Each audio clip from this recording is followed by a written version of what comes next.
The United States will never allow you to acquire a nuclear weapon. We will prevent Iran from acquiring a nuclear weapon.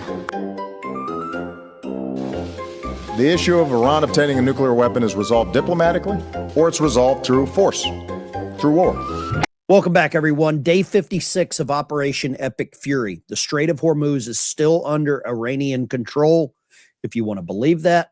But the path to the Gulf of Oman and to the rest of the world is controlled by the United States Navy. Here's what's live right now that we're hitting. Iran's IRGC used a swarm of small boats on Wednesday to seize 2, some people say 3 container ships. This footage looks staged to me. We talked about it yesterday. And they fired on a third, the Euphoria. And they did it hours after President Trump extended the ceasefire indefinitely. Trump told various news outlets that the blockade scares them more than the bombing. And the Ayatollah, Mojtaba Khomeini, the new supreme leader who has been invisible for nearly 2 months, while Trump publicly calls the regime seriously fractured, apparently he is awake now. He is recovering, and he is on X, putting out some posts on Twitter. Let's jump right into this. Iran's supreme leader now issuing a rare statement denying that Iran's regime has a rift. He says, due to the strange unity created among compatriots, a fracture has occurred in the enemy. Cohesion has become even greater and more steel-like, and the enemies will become more wretched and diminished. The enemy's media operations intend to undermine national unity and security. May our negligence not allow this sinister intent to come to fruition. The president suggests the U.S. stands to benefit from the ceasefire, provided Iran does not lay mines on the Strait of Hormuz. Does this look like I don't know if there's any proof that the Ayatollah is actually alive. Here is his actual post on X. But the way that it reads to me is some kind of almost like a self-help novel. A fracture has occurred in the enemy. Now, I will say this. There are many people in the United States that would probably like to see Iran win or succeed. And I believe the main reason behind that is they could say Trump got it wrong. The United States military got it wrong. But the way that things look to me, I don't believe Iran is succeeding in a whole lot. We have no real proof of life on this Iranian Ayatollah other than this, what I would say, complacent X post. It was last night that he posted this. But why doesn't he come out with a video? Why doesn't he come out and say something publicly? Well, they're on like day 65 of an internet blackout. The only real success that they have had has been with these little swarm boats. And it's basically just taking some of these container ships that were already in their area. Now, the president came out yesterday and says that the blockade scares them even more than bombing. And I'm a firm believer that is the case, because whenever you just allow them to exist, when you allow them to continue to do nothing, they have no money coming in, they have no oil going out. They're about to have to cap these wells. Once they cap the wells, the oil supply that they could possibly have around the world is going to diminish, which means they lose their seat on the world stage. They lose their ability to fund their government, fund their proxies, these Hezbollah, Hamas, and all these other organizations that they have funded for so long. So yeah, I believe that this blockade probably does scare them more than us just going in and diminishing the place and rubblizing it. And I thought this was a really good article. It was written by Larry Kudlow. And I know he's a former staff member of the president's cabinet going back to the previous administration. But I believe what he says resonates. And right now, you're going to see other organizations coming out with the exact same thing. And they're showing what we're talking about here. Iran's swarm tactics are showing why Hormuz is far from safe. And the only way that we get real safety in that area, I mean, these small boats are very hard to shut down. We're going to have to put more weapons in the area, more, eyes in the sky. And that is happening because there's now a third carrier strike group. This article comes out from the G-Captain website, and it talks about how the president's now ordered the United States Navy to shoot and kill any boat, small boats that may be in that area. And we've diminished their large Navy. You can see here some of this footage from this staged video that they put out. I don't know how anyone could not say that this isn't staged.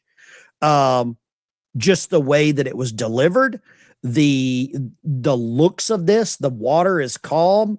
They've got a drone there. I mean, how successful does their Navy look? Does their military look when they are actually putting out this kind of propaganda? And that's what it looks like to me, is real propaganda. This is Tokyo Rose level stuff here.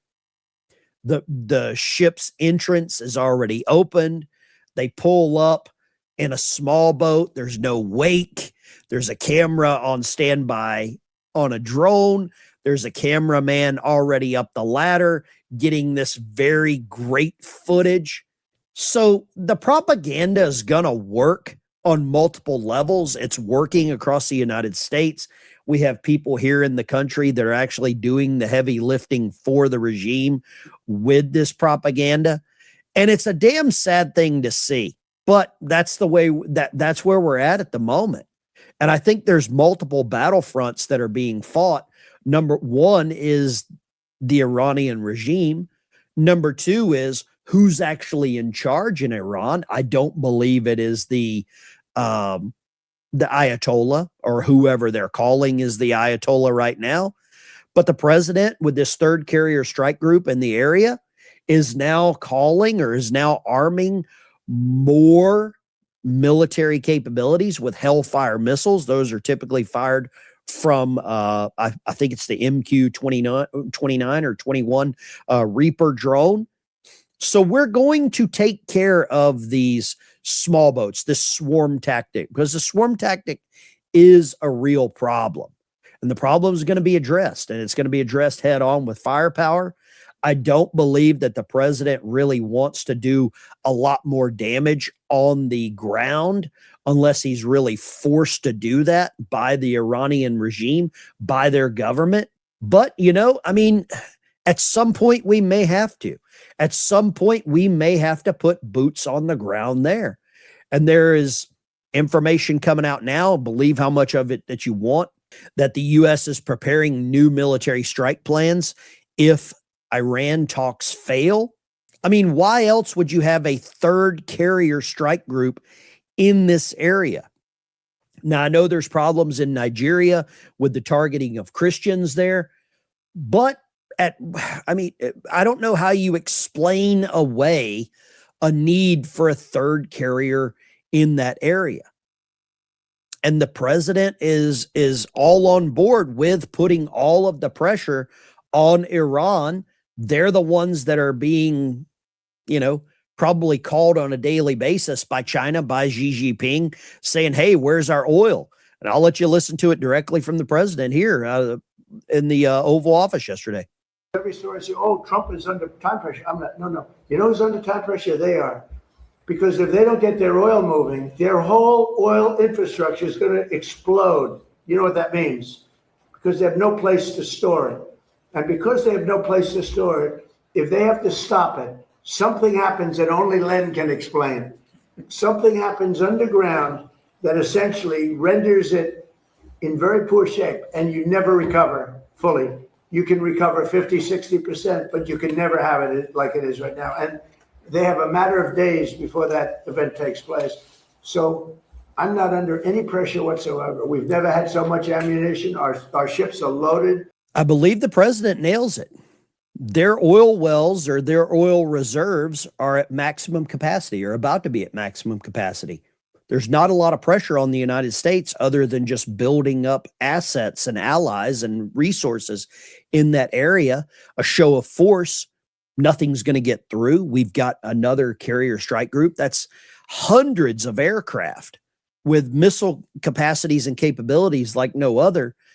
And the longer that Iran sits idle, where they can't get this oil out, it's money they're losing, it's revenue that they can't spend on their army, on their military, on the IRGC, on these leaders, they're going to start quitting. No one is going to work for free, especially in that area.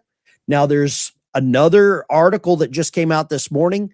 This is Iran saying that these are the targets that they are going to focus on if there's not a peace deal.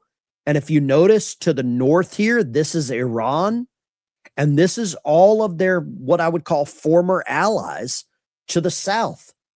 And they said they're going to start targeting power plants from previous allies. You're talking UAE, Kuwait, you're talking Iraq, Qatar.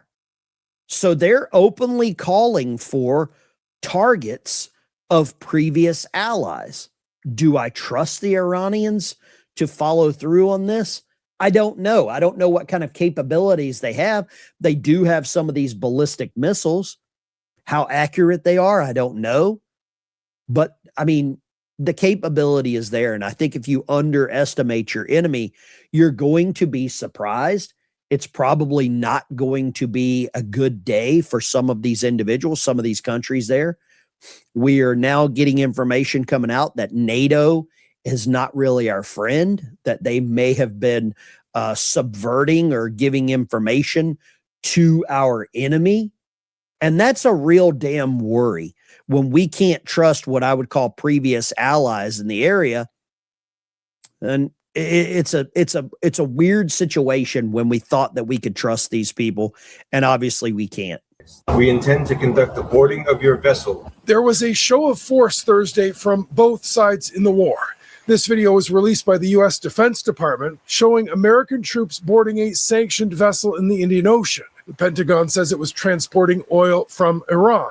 On the other side, this video released by Iranian state media. It shows, according to Tehran, commandos from the Islamic Revolutionary Guard Corps seizing a container ship in the Strait of Hormuz. The IRGC says it has detained 2 ships this week and directed them to the Iranian coast. Now, there is very little movement in the strait. Vessel tracking sites show minimal.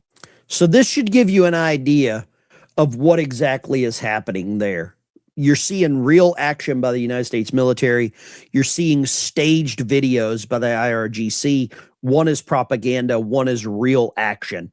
You've got satellite imagery here, and if you zoom in just a little bit, you can see this swarm, this wake here is satellite images of these Iranian swarms, and that's a real problem.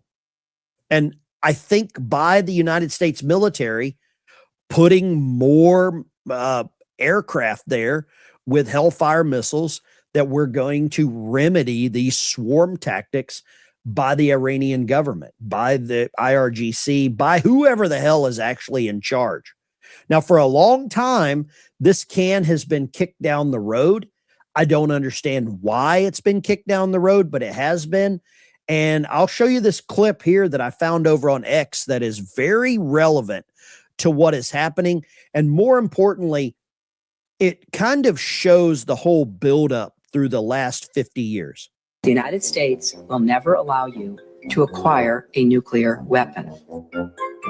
We will prevent Iran from acquiring a nuclear weapon. The issue of Iran obtaining a nuclear weapon is resolved diplomatically, or it's resolved through force, through war. To ensure that Iran never achieves the ability to be a nuclear power. We work to counter Iran's efforts to develop nuclear weapons and missile technology. That Iran should not have a nuclear weapon. Period. I have stated that Iran will never be allowed to obtain a nuclear weapon. So I think sometimes comedy and satire are so relevant. And you just saw there kind of a timeline starting with the Secretary of State or former Secretary of State Hillary Clinton, then going all the way back to presidents up to and including George H.W. Bush, all resonating the same thing, that Iran had to be taken care of. Iran should not have a nuclear weapon. Now we're at President 47, and this issue has finally been addressed. Whether you agree with the president or not, whether you agree with the regime, I don't care. But something had to be done. Something had to be addressed. And the can was proverbially kicked down the road for 50, I would say 47, 49 years.